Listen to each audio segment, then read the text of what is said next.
Hi everyone, and welcome to my channel. And so today's astrology reading is going to be about Chiron stationing direct and the full moon in Cancer. So these two are actually occurring within a few hours of each other, so it makes a lot of sense to kind of look at them through that same lens, since the influence is pretty significant at the same time. So in the Eastern time zone, we have the full moon in Cancer at 7:33 p.m. And then at 10:09, 10:10 really, if you want to take a look at it, is when Chiron stations direct in my time zone. So you can see already, they're within 3 hours of each other. There's a lot of energy going on here. And so let me first talk a little bit about Chiron. So Chiron is the wounded healer. That's how it's known in astrology. And so wherever that falls in your natal chart, that is kind of that deep healing that you need in this lifetime. And so we all come in, we all have these lessons that we need to learn. We all have this kind of wound that we need to heal, and that's exactly why Chiron is here. And so Chiron right now is in the sign of Aries, and so when it stations direct, it's going to be in the sign of Aries. So it's actually been retrograde for quite a period of time, so 3 months. It went retrograde on July 23rd, and then obviously turns direct or stations direct on the 26th of December. And so over this roughly 5-month stretch of time, you probably have been doing a lot of introspection. Maybe it's going to be different for everybody, but overall what's happening here is maybe you're starting to identify, okay, that's how I respond when somebody says that to me, or when somebody does that to me. So it's, what is triggering you? Why are you responding the way that you respond? What is it about that you maybe want to change? Is it your response? Is it removing yourself from situations where that can even occur in the first place? So there's been a lot of internal thinking and feeling. So think of this as kind of that shadow work where you're trying to understand why you behave in certain ways and come up with certain responses. And so that's what has been happening over the last 5 months. And so now Chiron is going to station direct. And so what I'm about to get into, there's a lot of opportunity here for you to take what you've been learning over the last 5 months and really figure out, what steps do I need to take in order to fix this, or modify this in some way, modify my reactions, whatever that is. And so Chiron is in the sign of Aries. Aries is ruled by Mars.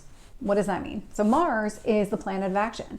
This is the initiator. This is within tarot, it's the emperor energy. So this is the my way or the highway, and no one's going to stop me from doing what I want to do type of energy. And so Chiron is in that energy. But it's not just that Chiron is in that energy. Chiron, when it stations direct, is actually in a trine to both Mars and Mercury. Mercury will be retrograde still. That trine energy indicates this really natural harmony across these planets. And so with Chiron in a trine to Mars, it's in the sign that Mars rules. There's a lot of opportunity here to take action on all of these things that you're learning. And so Mars and Mercury are actually in the sign of Sagittarius, another fire sign. That's the trine energy. And so Sagittarius also action-oriented. All the fire signs are action-oriented. Sagittarius can be a little bit more impulsive, so there's something with that as well. Maybe you want to think things through first. Mercury is retrograde, so just pay attention to that, because again, when the planets are retrograde, if you've listened to any of my other videos, it's about that internal processing. Even when I was talking about Chiron being retrograde. So how you're perceiving information right now might be a little bit different than the actions that you want to take. And so there's this energy about finding a way to deal with these deep emotional triggers, because again, like, this wouldn't be something that's surface level. This wouldn't be somebody called you a name. This would be somebody called you a name, and now you're hovering with a brick in your hand, or you're sitting in a corner crying yourself to sleep because somebody said something to you. It's what is triggering you? How do you handle all of this energy? So really kind of understanding that. Sagittarius here in the mix is also giving you that big picture perspective, and this might help you understand, okay, maybe I do need to respond differently. Maybe somebody's always called this out to me, or whatever it is, like family's always told you respond a certain way, and now you're finally starting to see, okay, that is a problem. That is damaging maybe other areas of your life. Whatever that is, this is an opportunity to kind of work on that. We also have the full moon in Cancer. Cancer is a very emotional sign. It's ruled by the moon. And so the moon is our emotions. It's just another way of responding. Like, what is our emotional response to everything? And so with these two energies, really happening within hours of each other. There's an emphasis here on figuring out what do you need to do in order to kind of correct or maybe adjust your modifications to whatever this wound is. Cancer is also a very nurturing sign as well. And so this, when you think about self-love, self-care, that is the energy of Cancer. And so what do you need in order to take care of yourself during this time? Like, what is it that you need to do from a healing perspective so that you can address this and move on? And so there is a real opportunity here for some deep emotional healing connected to triggers in a different, it's going to be a different area of your life for everybody here. And I'll get into that in a second, but whatever that is, you're really being given an opportunity to kind of work on that. And so getting into all of the different signs. So what I'm going to talk about is really two houses here. So I'm going to talk about your Chiron, where Chiron is transiting right now. So all relative to the sign of Aries. But then I'm also going to talk about this trine aspect because Mars and Mercury are really here in the mix. And so we're going to talk about your deep wounds and what actions you might be able to take. So looking at Aries, so Chiron is affecting your first house of self. So this is who you are. This is how other people perceive you. This is your just you out in the world. What is it about yourself that you need to heal? There is a connection here with the fifth house. So passions, hobbies. Is there something that maybe you didn't feel comfortable expressing a hobby, or you felt like you were being judged because you wanted to do things a certain way, or you wanted to live a certain type of lifestyle because that's your passion, maybe that's your hobby, or whatever it is. So there's some sort of wound connected here that needs to be addressed, or that you might be able to address through your hobbies or something along those lines. So maybe it's not about people were judging you for something. Maybe it's, in order for me to gain that confidence in myself, I need to go and pursue this hobby because that provides me confidence. So just kind of think things through from that perspective and how that could work for you. For Taurus and Taurus rising, so this is impacting your second house and your sixth house. So your second house, what do you value? What is it about maybe your personal finances or something along those lines that you're using? You might be using it as some sort of coping mechanism. There's some sort of wound here that needs to be healed. There is a connection to the sixth house. So something about your daily routine can help close the wound of whatever you're experiencing relative to maybe your personal finances or to maybe the things that you value. And so maybe it's the things that you spend your money on. What is it that matters to you most? What is it about your daily routine that you can adjust in order to kind of help guide you through that maybe personal finance? Is it like cutting out the retail therapy or reducing all the times that you go out and spend money on food, like going out to eat with friends? Is there something here that you need to change in order so that you can start responding to some of these wounds a little bit better? For Gemini and Gemini rising, so this is going to impact your third house and your seventh house. And so your third house, communication, short distance travel, siblings, just those really kind of surrounding you topics. And then you've got the seventh house, which is your one-to-one relationships. And so let's use siblings as an example, because you can have an interpersonal relationship with your siblings. The seventh house doesn't just mean marriage. It can mean any kind of close interpersonal relationship. And so maybe you need to have a communication with somebody. Maybe it's the type of communication that you're having with somebody else. And now whatever conversations may have occurred between you and another person here in the past, you're able to see like, oh, this is what's been happening. This person says this, I interpret it in a negative way. That's not how they meant it. Let's have the conversation. Let's figure this out. Let's work on this together. And so there is something really connected here with what is coming to light. How do you make some sort of improvement in your life? And for Cancer and Cancer rising, so this is going to impact your fourth house, which is your house of home, and your eighth house. And so this could be power and control issues, intimacy, other people's money. And so what is it about your house and maybe the way that you're keeping your house that you can do? Because I'm just starting to think through like any kind of issues that you might have in your home. So it might be probably more the way that you're keeping your home or the type of home that you keep. Is it chaotic?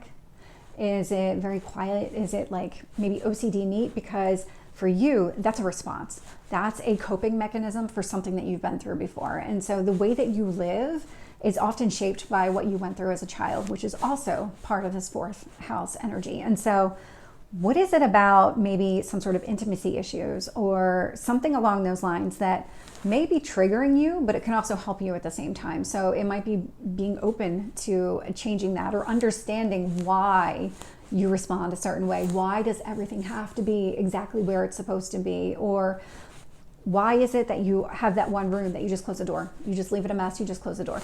These are the types of things that you would want to kind of take note of and figure out how to address it. And for Leo and Leo rising, so this is going to impact your 5th house and your 9th house. 5th house, passions, hobbies, short-term relationships, children are also part of that house. And then 9th house, when you think of higher education, philosophy, religion, big picture items, truth coming to the surface. And so is it something with your children? Is it also connected to education? Is it that you have some wound that you need to heal that revolves around education, and maybe you're putting too much emphasis on your children in response to that wound because you're kind of pushing them in a direction that you think would be the right one, but it would be the right one for you. And so there's something here about just maybe all of these things. Maybe you have playful energy that's been stifled. There's something about this 5th house and all of the kind of components of this 5th house that created some sort of wound, that you're responding in a way that doesn't align with kind of your higher being. Where do you want to be? Where do you want to go? And so passions, hobbies, children, maybe you're being judged for the type of passions or hobbies, anything that you kind of pursue for pleasure. Maybe somebody's judging you, and maybe this is an opportunity for you to kind of take that step back, see the big picture, and understand, okay, that's why I'm doing what I'm doing, and that's what I need to modify and take steps. And for Virgo and Virgo rising, so this is impacting your 6th house and your 10th house. Your 6th house, daily routines. What shaped your daily routines? What are you responding to that on a regular basis, on a daily basis, kind of maybe has you even going inward? I'm thinking through, I'm seeing almost like you're closing yourself off, like you're not making yourself available. Maybe it's during a specific window of time every day because you're trying to make time for something else, or there's something about your daily routines that's structured in such a way that either prevents you from addressing this wound, because Chiron does want you to address this wound. And so there's something that you're doing here that's actually preventing you from doing something. And there's your 10th house is also kind of, almost think of it as a way to kind of help you through the 6th house energy. So your career and public reputation, there's something about your career and public reputation, whether it's you need to change jobs, you need to change a shift, you need to modify maybe your work environment in general. So if you've been working from home, now would be a good time to think about going into the office. If you're secluding yourself, because I'm definitely getting the sense of seclusion. So if you seclude yourself, then you can't be triggered. But that's no way to live. And so you need to go back into the office, be around people more, learn how to socialize around other people so that you can create a better, healthier environment for yourself on a daily basis. And for Libra and Libra rising, so this is impacting your 7th house as well as your 11th house. And so 7th house here, one-to-one relationships. What wounds are connected to your interpersonal relationships? What is it about people that maybe let you down, disappoint you, or they do something or they say something in such a way that you're immediately defensive, you're immediately getting into some sort of argument, and maybe you're walking away too quickly and you're not giving it a chance. Libra energy, probably more on the side of let's see if we can work this out no matter what happens. So this could be the reverse case where somebody is kind of doing you wrong in a way. Like I'll use cheating as an example. Somebody could be cheating on you and you might give this person a million chances, but why are you giving this person a million chances? Is there a fear of abandonment? What is it that you need to address here? Because there is a connection with the community. And so understanding that your interpersonal relationships are not the end all be all. You have other people around you. So what? So what? So what if this one doesn't work out? You have an entire community of people around you with this 11th house. You have these relationships. It's not like you're never going to have another interpersonal relationship. Let yourself be open to being around healthier people. Don't stay in a situation where it's just not in your best interest and it's not healthy for you, because maybe you have this fear of abandonment. and that's what's triggering you. So these are just kind of examples to kind of help you understand how these two are connected.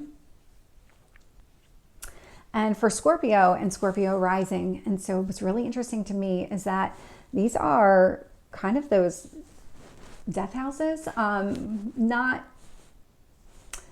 There's other things connected to these, but these are considered malefic houses within astrology. And so with the 8th house, we're looking at power and control issues, intimacy, maybe debt. And then the 12th house could be some self-undoing, some subconscious behavior. And so maybe you do have some intimacy issues, or you've had to deal with power and control issues before. And the way that you've always dealt with them is racking up credit card debt, or doing something else, like going out and buying something, or doing something, going on a vacation. Whatever it is that involves you spending money, or something along the lines of probably more spending money than anything else. Maybe it could be the way that you kind of retreat into yourself during the intimacy moments of connections with other people, where you're really getting to know each other on a soul level, and that for some reason scares you, because it can. Is it connected to power and control issues? Do you have this fear that somebody's going to try to control you? Is there a reason for that? Is it all subconscious? Because this to me feels very subconscious, and now you're finally given the opportunity to see it for what it is. And so for Sagittarius and Sagittarius rising, so this is going to impact your 9th house as well as your 1st house. And so 9th house, we're talking higher education, philosophy, religion, truth. So what is it about truth? And connected to your 1st house. So there's something here with maybe the way that you've been living life. These are all higher education. Was that something that was valued as a child? Philosophy, religion. Is there something here? Did somebody kind of hold you back and say that you were never going to amount to anything, that you were never going to be able to achieve this academic achievement, whatever it is? Get your doctorate, get your master's, even get your undergrad degree. And so was somebody here trying to hold you back, or maybe said something to you as a child, and you have these like really deep wounds? And the wounds don't have to necessarily come from this lifetime. Odds are they were formed in childhood, but they could have kind of been a carryover from a previous life as well. And so what is it about yourself? What is it that you know about yourself now that can help you work through whatever wounds are connected to any of those topics? I mean, religion, philosophy, again, higher education, religion and philosophy specifically, because those are shaped by how you're raised. Your parents, were you raised by your parents, your grandparents, were you in foster care? All of these different things will have an impact on you. So this is definitely connected to how you were shaped as a child and where your belief systems originate. And then what do you know different today about the way that you live, about who you are, that can help you get through that. And for Capricorn and Capricorn rising, so this is impacting your 10th house as well as your 2nd. So 10th house, career and public reputation. And so here, is it almost the sense of chasing some sort of security? 10th house, so career and public reputation, everybody has some sort of career goal. Even if your goal is, you know what, I like where I'm at, I want to stay here. That's a goal. Everybody has these career goals. Why do you have those career goals? What triggered you? If you are one of those people that constantly seeks success, and so you're going after and you're just chasing that almighty dollar, what does that mean? Why are you doing that? And then what is it about maybe your connection to your personal finances that is triggering this and can also help you kind of resolve it? So if you have been kind of chasing it because you're trying to create the security for yourself, and your personal finances, you might be in a really good savings spot right now. And so really taking a look at, like, I've done so much work for myself over the years, and I put myself in such a great place, and I feel like one more raise, one more increase in pay, and I'm set. But then you take a look at your finances and you take a look at the game plan that you've created for yourself. And if you already have been doing what you've been trying to do, can you pull that back a little bit? Can you relax that? Is that really what you want to do? And really, it's understanding that component of it, your personal finances connected to your career. There's a way to heal whatever kind of triggered you there. And for Aquarius and Aquarius rising, so this is going to impact your 11th house as well as your 3rd. And so from an 11th house perspective, this is your community. And so what is it about the community? What is it your role within the people around you Do you shy away from just being in the spotlight? Do you want to be in the spotlight? I mean, is this something where when you walk into a room or you walk into any kind of party, you are the life of the party? What is that in response to? Because these are triggered responses. And so how do you kind of manage through that? Third house, communication, could be short distance travel, siblings. So again, from like maybe a childhood perspective, were you maybe, I'm going to make it up, the middle child, and your voice was never heard because the oldest always was heard and the youngest was kind of catered to, and so you were kind of forgotten. And so now from a community standpoint, you are always front and center. And so there's something here about these kind of deeper wounds that really shaped who you are. And is that still needed? Because these are all responses. And so how do you figure out how to kind of resolve that? Because maybe you don't want to always be the center of attention. Maybe you've had it kind of come back at you a couple times and said, oh, that's not really what I wanted. And now you're being given the opportunity to kind of course correct and really heal there. And so for Pisces and Pisces rising, so this is going to impact your 12th house, which is that subconscious. This is the house of endings. This is really being removed from that public life. And it's being influenced here. So that 4th house of home, is it here from like kind of removing yourself? Do you spend a lot of time at home? Is there maybe an opportunity here for you to invite more people into your home? Is there an opportunity to have more gatherings, just people over, friends, family, whatever it is? Is that a way for you to heal? Is there something about just feeling accepted in that way that can help you kind of deal with whatever subconscious issues that you're dealing with? Because this is definitely connected to your home. Your home is also really your security.